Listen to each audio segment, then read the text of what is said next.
ዛሬ በተጀመረው የኢትዮጵያ ሀገራዊ ምክክር ጉባኤ ላይ የተሳተፉ ተመካካሪዎች ከወረዳ እስከ ክልል ባሉ መዋቅሮች የተደረጉ ውይይቶችና ለዓመታት የታመቁ የልዩነት ሀሳቦችን በነጻነት እንደሚያነሱ ገልጸዋል።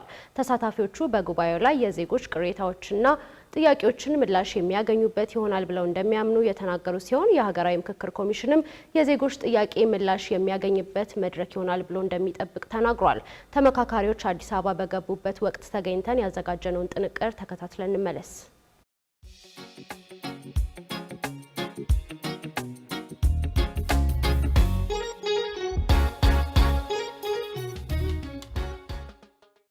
በጥሩ ሁኔታ ተካሂዷል። እኛ ሀገር ላይ ጋምቤላ ላይ ሁሉም ሰው ተሳትፏል። ሀሳቦች ሁሉም ተነስተዋል።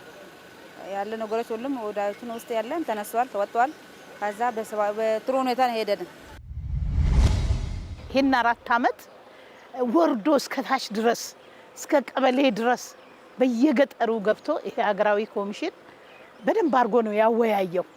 ቁጭ ብለን ደግሞ አሁንም ተወያይተን የሚያግባባን ቦታ ተግባብተን የማያግባባን ቦታ ደግሞ እንድንግባባ ወር ሙሉ ቁጭ ብለን እንድንወያይ ነው ዛሬ እዚህ የመጣ ነው ማለት ነው። እያንዳንዱ ኃይል ተሰባስቦ እንደ አጀንዳ የድሬዳዋን አጀንዳ ይዘን አቅርበናል ማለት ነው። ያው እንግዲህ ከ8ቱ ትላልቅ አጀንዳዎች ከቀረቡት ውስጥ የድሬዳዋ ጉዳይም አለበት።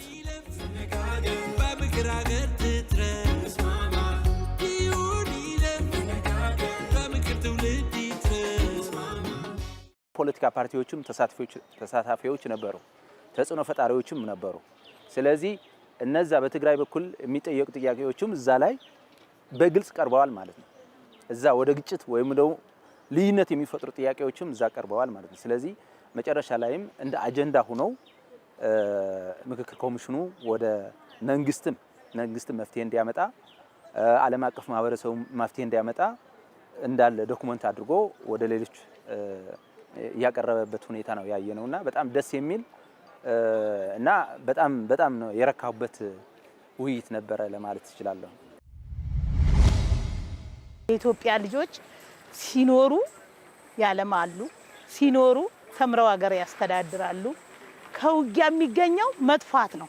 ምክንያቱም ፈተን አስታርቀን ልጆቻችን ጫካ ውስጥ ያሉት መጥተው ተወያይተው የአማራ ልጅ የኔ ልጅ የኦሮሚያ ልጅ መሆን አለበት፣ በሰላም አገሬ ነው ብሎ እናቴ ነው አባቴ ነው ብሎ በሰላም ወጥቶ እንዲገባ በዚህ ምክክር ላይ ትልቁ አንደኛው የሰላም ጉዳይ ነው። እስኪ እንመካከር ምንድነው ነገሩ? እስኪ እንመካከር ይፈታል ችግሩ። አውዳሚ የሆነ ጠመንጃ ይዞ ከመፋጀት በቃ በውይይት በሰላማዊ መንገድ ተነጋግሮ መፍትሄ ማስቀመጥ ለኢትዮጵያም ለራሳችን ለሁላችን ማለት ነው ለትግራይ ህዝብ የሚበጅ ነገር ነውና አሁንም ከዛ የቀጠለው ዛሬም ከሐምሌ 8 ቀጥሎ የሚደረገውን የሀገራዊ ምክክር ኮሚሽን መጥተው እንዲሳተፉ በዚህ አጋጣሚ ጥሪ አቀርባለሁ ማለት ነው። በህገ መንግስት ደረጃ ሊመለሱ የሚገባቸው ጥያቄዎች አሉን። ከዛ ውጪ ደግሞ ከወሰን ከማንነት አኳያ ከፍታ የተጠቃሚነት አኳያ በጣም በርካታ አጀንዳዎችን ለይተን በእነዚህ አጀንዳዎች ላይ ውይይት አድርገናል። እነዚህ ጥያቄዎች በሀገር ደረጃ ተወያይተንባቸው ወደ አንድ እንመጣለን ብለን የምናስባቸውና በቀጣይነት በዘላቂነት ጥያቄዎቻችን መፍትሄ ያገኛሉ ብለን እንጠብቃለን። የመለያየቱ አልጠቀመንም፣ የዘረኝነቱ አልጠቀመንም፣ የአንድነቱ ነው የሚጠቅመን።